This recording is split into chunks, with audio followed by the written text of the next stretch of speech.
Coa chegada do Covid vivimos unha etapa complicada. Foi difícil estar encerrados na casa, sen poder sair. Saímos a patria, pero inventamos moitas excusas para facelo. A policía que controlaba pasou certos apuros. Dos policías de Carballo non toleraron de milagre. Eles son Sara e Pepe. A un tocou de vixiar na Milagrosa e outro na Rúa do Sol. Imos escoitalos? Oes, nena, ese can xa o sacaches hai media hora. Eu acabo de sair, señor policía. Non me mintas, que teñes a mesma roupa e o mesmo campo. Mire, no colexo Sanil Romero pidíronnos camiseta blanca e vaqueiros para unha actuación. Por iso verá vostede das pazas vestidas igual. E tamén nos pediron a todos levar un cambio igual. Iso ten explicación. A cadela da miña tía tivo 10 canos e repartiunos por toda a Milagrosa.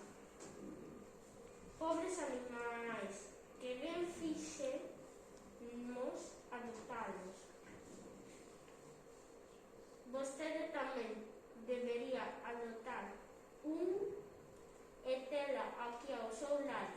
Sí, o que me faltaba. Veña, nena, circula. E así foi como rapazas vestidos iguais acaban a pasear cans, a todas horas. E Pepe xa non sabía se lle tomaban o pelo, ou era verdade. O rematar o día xa alucinaba. A policía Sara controlaba na Rúa do Sol. Os seus problemas non foron os cans, pero coa xente pasoulle de todo. Señora, vostede onde vai? Ah, farmacia. Pero xa foi unha vez. É que non tienen un medicamento e tiveron que pedir. Mire, antes tarda moito en volver. A que farmacia vai? A da Gran Vía. Como tarda tanto? É que a da lá arriba hai unha nace. Vexamos, vostede ten antes nesa farmacia 4 ou 5, pero elixa que lle queda máis longe. Vaya, vou ter que sancionar. Mire, non é esa, porque lle traballan unha subida do comando meu obra, sen que nos algo obrigado, sabe? Non sei nin entendo nada. Pois explico outra vez. A que traballa ali? Señora, pare, non podo estar o día con vostede. Vaya e volva o antes posible.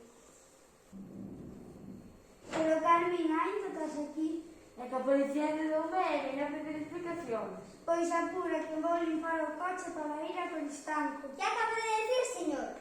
Que van ir a Coristanco? Sí, nos verá a miña nai e darle de comer as galiñas. Ten justificante do médico para ver a súa nai. Pois non. Entón, esquézase de visitar a súa nai. E as galiñas son dela. Non son miñas, teño un galiñeiro en Oca. Pois pode atender as galiñas, pero a súa muller non pode acompañalo. Só pode ir a sola no coche. Ou seja, que podo dormir con ela, pero levalo no coche non entendo nada. Son as normas, señor. Hai que cumprilas. E así os dous policías pelexeaban coas ganas de sair da xente. Os sanitarios recibiron aplausos merecidos. Nós queremos pedilos tamén para a policía, para o persoal de farmacia, de supermercados, de colexios. En fin, para todo o noso capricio desta pandemia, sigamos cuidándonos para recuperar a nosa vida de antes. Sentidiño e ánimo! ¡E viva la